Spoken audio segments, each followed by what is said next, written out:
Bangkit Hanura, Jaya Hanura, menang Hanura, Hanura Kota Bogor. Asik, asik, asik. Tepuk tangan untuk suara. Nah, kalau udah begitu lebih enak kan? Ya. Udah Hanura banget. Hanura banget. Jadi saya ingin informasikan bahwa Partai Hanura ini didirikan atau ya, berdiri tanggal 21 Desember tahun 2006 ya. Jadi kemarin saja baru kita lalui proses rangkaian HUT Partai Hanura ya di Jakarta. Nomor 1, 2, 3 siapa yang menentukan? Ketua partai atau mungkin ada PO-nya ya, aturan dari pusatnya. Nomor 1 harus dari pengurus DPC atau nomor 2 sekretaris bendaharanya nanti segala macam. Di Partai Hanura tidak seperti itu. Di Partai Hanura yang ditekankan adalah prinsip kebersamaan dan terukur. Artinya setiap bacalek ini nanti akan dinilai berdasarkan indikatornya kinerja. Ya, sejak nanti diterima berkas secara lengkap, misalkan nanti sudah formulir dibagikan, ya nanti dikembalikan formulirnya, lalu nanti ada tanda terima ya, bagus ya, tanda terima bahwa sudah lengkap persyaratannya sebagai bacalek. Itu start awal dimulainya para bacalek itu untuk turun ke wilayah mencari titik-titik di tiap-tiap RT. Nah, jadi kalau dibilang itu adalah titik pemenangan di tiap RT. Contoh misalkan Pak Haji Awai akan maju di Bogor Utara. Di Bogor Utara sejak Pak Haji Awai lengkap berkas bacaleknya, ya itu langsung jalan Pak Haji Awai itu misalkan di RT 1 RW 2 Kelurahan Tanah Baru misalkan. Nah itu disampaikan foto KTP-nya, fotokopi KTP-nya, nomor handphonenya, dan itu di-list nanti disampaikan kepada panitia bacalek. Nah, gimana sistem urut yang tadi saya maksud? Itu ranking. Misalkan, jadi yang hadir, yang akan berkontestasi di pemilu 2024 itu ada 50 orang. Ya, ada 50 orang. Di Bogor Barat itu ada 11 kursi. Di Bogor Selatan itu ada 10, ya, 10 kursi. Nah, terus di Bogor Timur Tengah itu ada 10 ya, 10 kursi juga. Terus di Bogor Partai Hanura dipimpin oleh seorang ketua umum yang bernama Pak Osman Sabtaudang, Pak Oso gitu kan. Partai Hanura itu juga didirikan oleh seorang tokoh yang memang luar biasa kita kenal bernama Pak Jenderal Wiranto. Jadi kefiguran dua orang ini selalu melekat di hati setiap kader-kader Partai Hanura karena itu merupakan corong daripada semangat pergerakan perpolitikan kader Partai Hanura. Nah, 2009 ya, 2009 dalam pemilu pertama di Demokrasi 2009 dengan sistem proporsional terbuka pada saat itu. Jadi kita tidak pakai nomor urut kancing ya kalau bahasa yang saya ingin jelaskan. Di situ Partai Hanura memiliki kursi anggota DPRD-nya itu ada 3 kursi. Ya, 3 kursi DPRD Hanura di Kota Bogor. Dengan perolehan suara kurang lebih kayak 3 kursi 41 ribuan. Tahun 2014 Partai Hanura di masa kejayaannya dengan nomor urut 10 pada saat itu Partai Hanura memiliki 1 kursi DPR RI ya, 29 sudah punya DPR RI ya, 29 1 kursi DPR RI, 3 kursi DPR RI di Kota Bogor. 2014 1 kursi DPR RI dan 4 kursi DPRD dengan perolehan suara 58.000. Tahun 2019 terjadi kemunduran atau turun.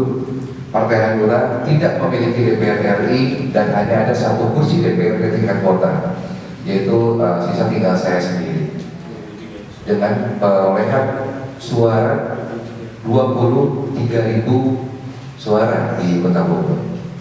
Walaupun secara hitung-hitungan itu sangat aneh dengan perolehan suara 23.000, kenapa kursi cuma 1? Nah itulah menjadi misteri sampai sekarang. Bagaimana netralitas KPU, bagaimana netralitas Bawaslu pada saat itu kok bisa dari 23.000 hanya 1 kursi? Karena hitungannya dengan hitungan kursi 7.000 saja 7.000 saja secara keseluruhan dalam satu dapil itu bisa dilatih sebagai anggota DPRD. Harusnya sekurang-kurangnya 2 ya atau 3 gitu. Tapi itu menjadi, nah akhirnya setelah saya menjadi ketua partai, yang saya lakukan adalah berkomunikasi dengan baik dengan KPU dan Bawaslu gitu kan. Yang saya lihat ternyata ya kita selama ini kurang komunikasi kepada KPU dan Bawaslu. Lalu saya ingin sampaikan apa saja yang sudah dilakukan Partai Hanura selama ini konsepnya. Sebelum saya menjadi ketua DPC, saya memang aktif di provinsi sebagai wakil ketua DPD ya di Provinsi Jawa Barat. Nah, saat saya sebagai ketua DPC Partai Hanura Bogor bersama dengan Kak Apul dan Teh Bayan, kita kurang lebih 1 tahun 2 bulan ya kan?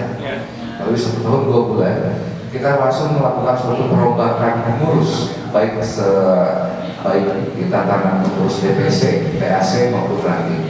Alhamdulillah saya ingin sampaikan kepada Bapak Ibu sekalian yang hadir di sini, Partai Hanura sudah lengkap pengurus DPC-nya dengan jumlah 35 orang, sudah lengkap pengurus PAC-nya 30 dikali 6 kecamatan 180, dan untuk pengurus tingkatan ranking kelurahan hanya tinggal dikukuhkan saja.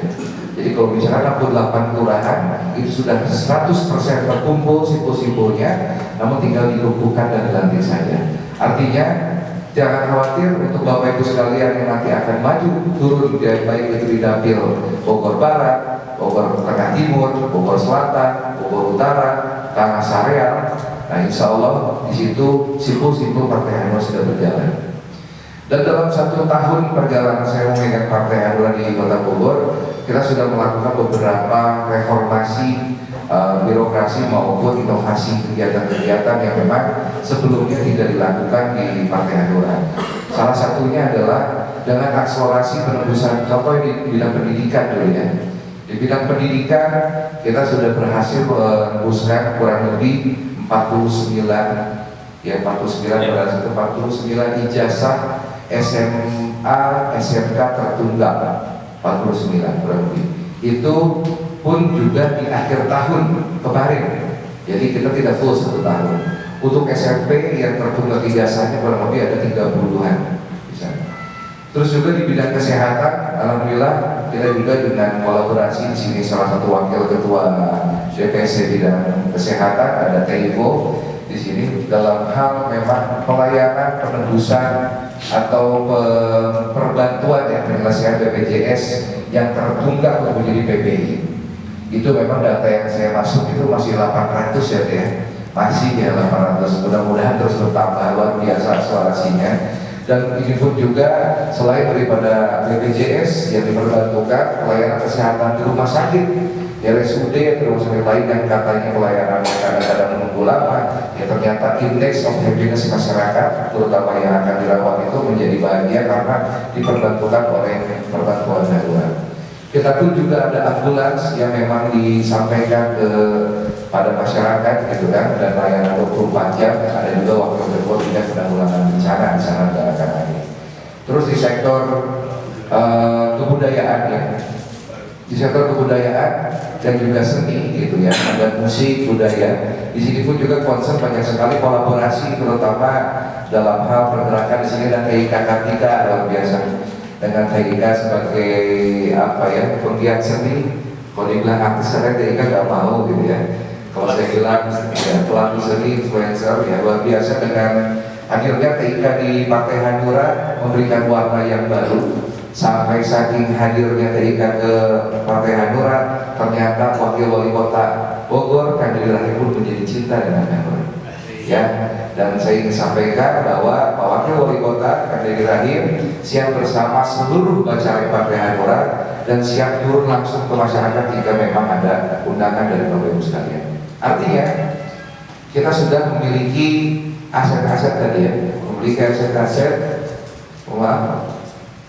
ya, sudah memiliki aset-aset dalam hal pengembangan strategi ke depannya untuk pemilu. Pertanyaannya, mungkin nggak sih kan dengan 1 kursi DPRD Kang Sedi kita bisa mendapatkan perolehan kursi itu targetnya berapa? Nah ini saya sampaikan kepada Bapak Ibu.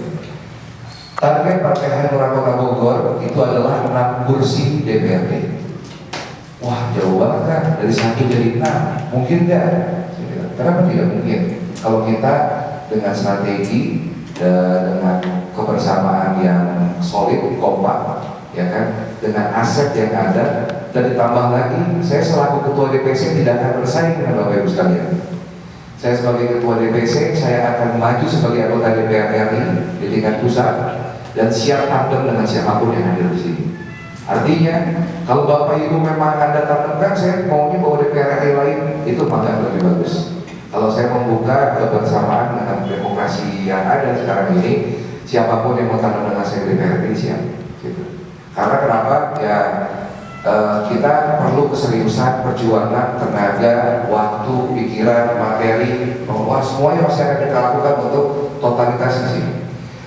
Dan yang paling penting adalah satu tadi ya, kita ada wakil wali kota yang sepertinya akan maju sebagai wali kota.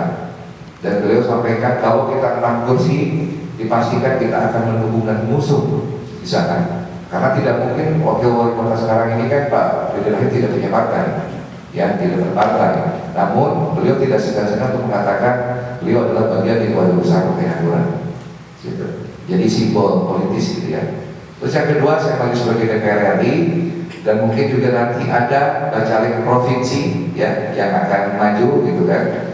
Mudah-mudahan nanti diantara yang ada di sini pun juga ada yang maju di provinsi gitu kan. Apa TIK Kartika gitu yang maju. Nah, kelihatan papernya sudah banyak gitu ya. Ada juga Haji Bobi yang punya Al-Azhar, kalau insya Allah dia akan maju dari tambah rekan sekalian. Nah, seperti yang pernah saya bilas di WhatsApp ya. Kenapa sih memilih Partai Hanura dibanding partai-partai lain? Jadi saya kemarin di tulisan itu sudah sampaikan yang pertama, di Partai Hanura ini tidak dipungut biaya pendaftaran, ya tidak ada setoran yang dibilang itu setoran partai dalam proses pemilu. Jadi kita tidak ada mengeksploitasi bacalek ya untuk uang-uang yang memang dikelola oleh partai, karena ada beberapa partai-partai lain yang begitu gayanya gitu. Lalu saya pastikan dan juga saya amanatkan kepada ketua bacalek, partai dan siapapun di sini yang nanti akan membantu di wilayah tidak ada dana-dana atau memang sumbangan-sumbangan ke partai ya, yang memang sifatnya untuk kepartaian. Kalau misalkan nanti ada dana-dana yang sifatnya ke persyaratan KPU, nah ini bisa digarisbawahi, takutnya nanti jadi miss. Contoh, salah satu syarat caleg itu kan ada bikin SKCK, ya kepolisian, terus ada juga tes kesehatan di rumah sakit, itu diagendakan oleh KPU. Uangnya pun tidak masuk kepada Partai Hanura, itu langsung kepada kas negara. Nah itu ditanggung oleh masing-masing anggota. Jadi dikelirkan. Jadi kalau keluar daripada itu misalkan, untuk pergerakan sini tidak. Terus jadi tanpa mahar gitu ya untuk muslim dan tanpa mahar, tanpa ribet juga.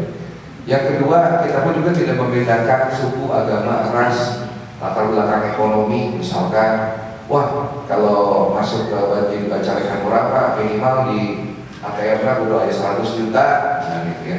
Atau mungkin gabung sama Hanura Kota Bogor harus yang mukanya orang Sunda gitu kan. Atau mungkin di sini harus yang memang good looking atau yang syar'i, yang tidak syar'i nggak bisa misalkan. Dia tidak. Makanya di sini saya apresiasi, di sini ada Telia ya, Telia luar biasa. Telia ini saya banyak sharing alumni Turki ya, Telia ya.